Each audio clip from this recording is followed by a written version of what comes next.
Hi friends, నేను మీ Gitanjali kitchen. ఈరోజు జొన్న తప్లెంటు ఎలా చేయాలో చూపించబోతున్నాను. ముందుగా 10-12 పచ్చిమిరకాయలను తీసుకొని తగినంత ఉప్పు వేసుకొని ఈ వీడియోలో చూపించిన విధంగా గ్రైండ్ చేయాలి. 2 టేబుల్ స్పూన్ల పల్లీలను తీసుకొని ఈ వీడియోలో చూపించిన విధంగా గ్రైండ్ చేయాలి. తరువాత 1 టేబుల్ స్పూన్ జీలకర్ర, 1 ఆనియన్ వేసి ఈ వీడియోలో చూపించిన విధంగా గ్రైండ్ చేయాలి. తరువాత కొంచెం కొత్తిమీరను వేసుకొని పక్కన ఉంచుకోవాలి. ముందుగా ఒక బౌల్ను తీసుకొని 1 గ్లాస్ జొన్న పిండిని వేసి పక్కన ఉంచుకున్న కారాన్ని ఇందులో వేసి కొంచెం వేడి నీళ్లు కలుపుతూ ఈ వీడియోలో చూపించిన విధంగా ఈ మిశ్రమాన్ని కలపాలి. ఈ వీడియోలో చూపించిన విధంగా పిండిని తీసుకొని ఉంటను ఈ విధంగా తట్టాలి.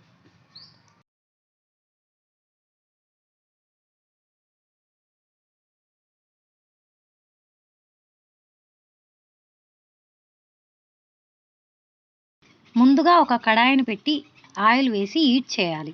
తర్వాత పక్కన ఉంచుకున్న రొట్టె పిండిలను ఇందులో వేసి వేయించాలి. అంతే ఫ్రెండ్స్, సింపుల్గా జొన్న తప్లెంట్లు రెడీ.